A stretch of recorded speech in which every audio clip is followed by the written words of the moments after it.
to the show where stories unfold. Let's go. People doing big things, breaking the mold. They're changing the game, making waves every day. Big moves. Shining bright with the work that is right. Shine on. This is breaking the silence with Nicky Nicole in the building. Unleash your inner voice and make some Turn noise. up. Welcome to the Breaking the Silence podcast with Arthur and Nicky Nicole. Please make sure you like, share, and subscribe. Tell your cousin, tell your friend, tell your neighbor to come over here and break the silence with Arthur and Nicky Nicole. Welcome to another powerful episode. Sit back and relax. Enjoy the conversation.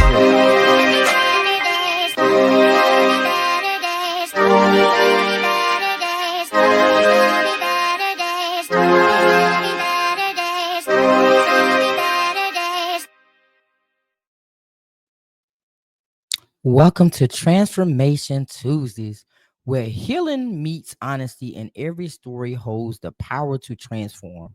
I'm your host, Arthur Nicky Nicole, and I create this space to be raw, real, and restorative. Each week, I open up pieces of my journey, unfiltered and unpolished, because someone out there needs to know that they are not alone. This isn't about perfection. It's about process. It's about trusting the process. It's about the beauty that arises from brokenness, the strength found in survival, and the faith it takes to breathe through the fire. The first episode, Breathe Through the Fire, sets the tone for our journey together. It's the beginning of my story in the series of Built on Broken Wings. A series born from pain, yet carried by purpose. So sit back, take a deep breath. You've landed in a safe space. So let's walk through this fire together. So today I want to talk about the night that I received a call that changed my life. I will never forget. This was some years ago.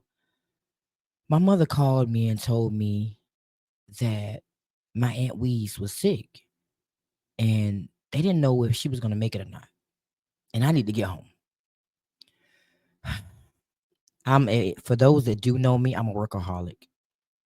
I'm always working. And my first response was, well, I don't know if I can get it off, but I'll try to make it home tomorrow.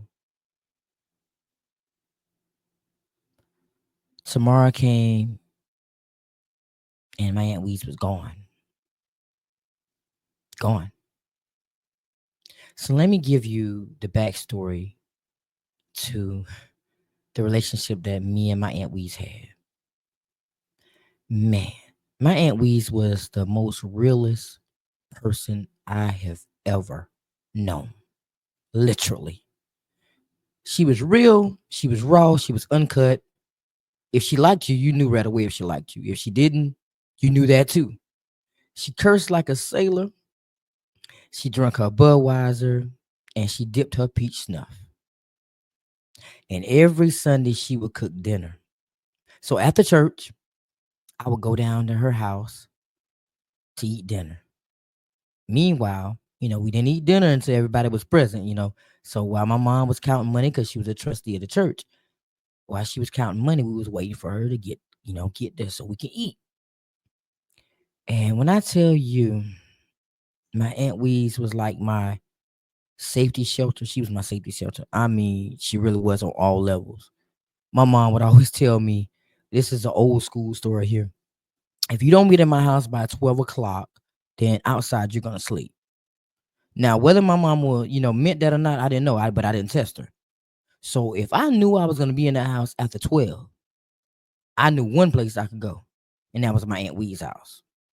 So I go knocking on her door, if I knew I was gonna be in after midnight, and she, as always, would open the door for me and let me in, and I would stay there until the next morning. Not only that, I struggled for a long time to come out of my shell to the point to let the world know exactly who I was, because I knew once I told everybody who I was and who I loved, then it would feel like my life was over. And I just didn't want that one person that, kept it real with me to, I didn't want to lose her too. So, short story. One day we sitting down, right? And I'm like, Aunt Weeze, I got something to tell you. Her usual, cursing me out, what you want. So I say, Aunt Weeze, I'm gay. She said, tell me something I didn't know. And her filtered words, and changed the subject on me. She was the first person that really understood that I didn't change as a person. And she did not switch up on me either. She still loved me the same. No matter who I brought to her house, she treated them like they were family. And then when I got home after that night that my mom called me and told me to get home, and knowing the next day she was gone, I felt like my world had just crashed and burned. Because the one person in my life that never judged me, always treated me the same, was gone. And it wasn't nothing I could do about it. But previously, the Thanksgiving before that, before she passed away that year before, she said, I won't be here next year. And next year came in and my Aunt Weeze was gone.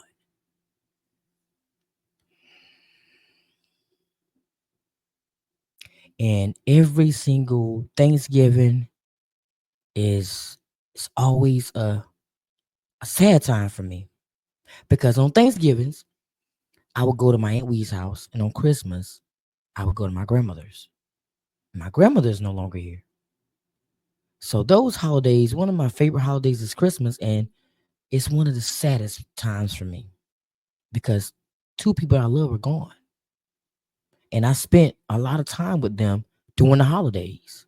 And even though we went to, eat dinner at either my grandmother's house or my Aunt Wee's house, on Christmas, we still went to Aunt Wee's house and I went to my grandmother's. And we would open gifts. We had a traditional going. We open gifts, thank everybody. We pray. And we also prayed that my mom wouldn't want to do the prayer either, y'all, because my mama prayed like she was a pastor. She'd be up there forevermore, and we be stomachs be growling, and we ready to eat, and she still praying. But we eat, and then we just sit down, and we have conversations, we laugh, we joke, you know. But when those matriarchs in your life leave this world that holds you together, it seems like everything just falls apart. Nothing's never the same anymore. And like I said, I really felt like I lost the one person that understood me and did not judge me. It's gone. It's gone. And I would never forget that moment. And when the day of the funeral came, my mom said, what you gonna wear?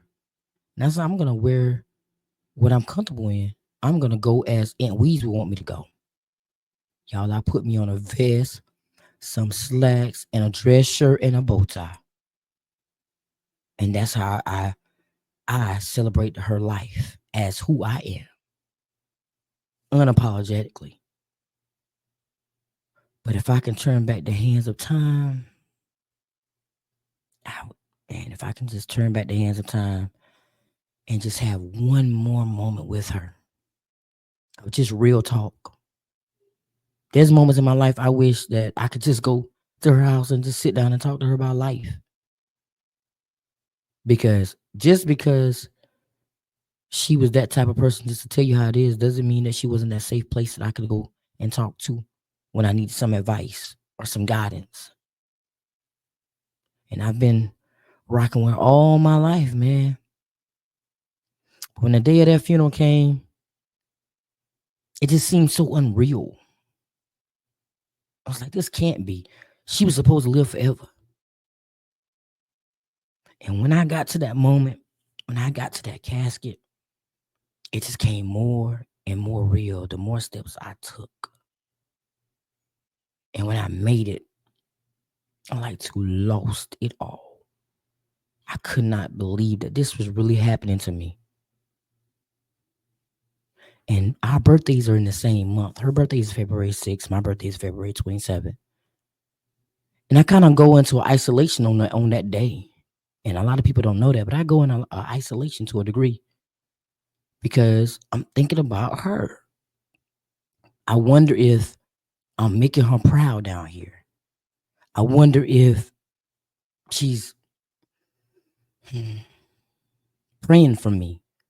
I wonder if she's hoping that things have gotten better for me. Because life sometimes, life can get hard. And the people that you want to talk to in your life, and I know most of y'all can agree to this, they're gone. They're gone. And you wish they were here. But they're no longer here. But that was the day that my whole entire life changed. I no longer had that person that I could go to and talk to about anything and would give me real guidance and real advice. Straight from the heart, though. Rough. Straight from the heart. Rough. And I'm so glad that I had the opportunity to have someone like her in my life. Someone that saw me for me and understood that I didn't change as a person.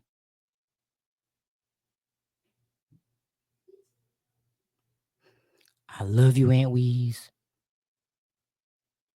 I wish you was here with me. But I know that God saw so much potential in you, and he needed you up there with him. Now, I hope you're not up there saying those curse words, but you might be up there dipping your snuff, and you might be drinking a Budweiser.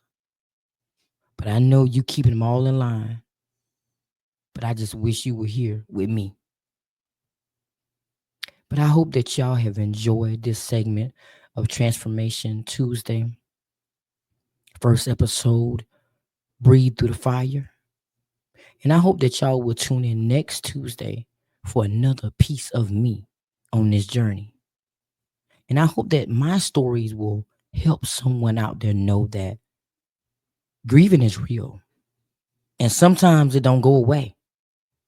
Sometimes you grieve for a lifetime and it's hard. But one day at a time, you will heal. So until next time, y'all stay inspired, stay strong.